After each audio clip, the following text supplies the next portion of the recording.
अपनी मर्जी से, तो फिर क्यों आई मेरी जिंदगी में? क्यों मुझे बदला? क्यों बनाया मुझे ऐसा? क्यों दिखाई मुझे वो खुशियां, वो प्यार, ताकि आज तुम मुझसे कह सको कि वो सब झूठ था और सच ये है कि आज तुम किसी और की बनना चाहती हो?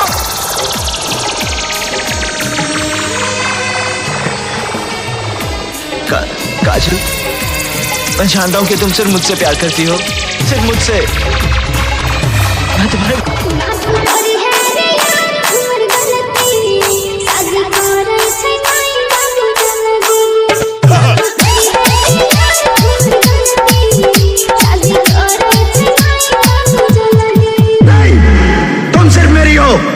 और किसी की नहीं हो सकती।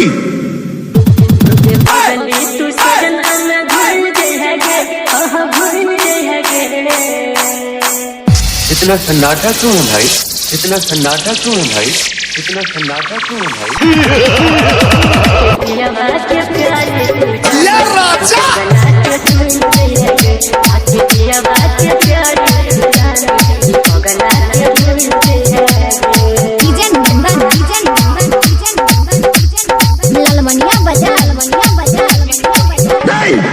तुम सिर्फ मेरी हो और किसी की नहीं हो सकती। हम दोनों के बीच अगर कोई आया तो समझो वो मर गया।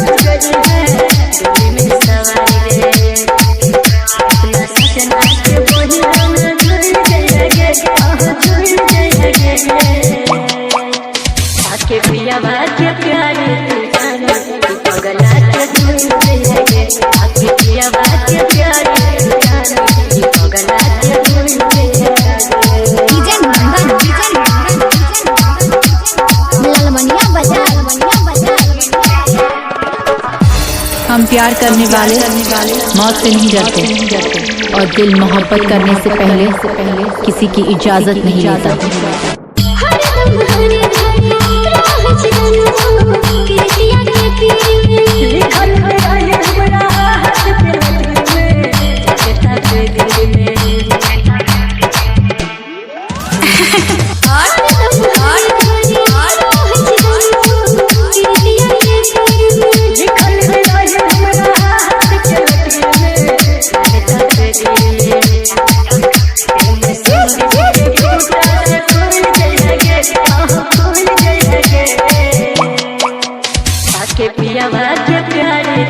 या राजा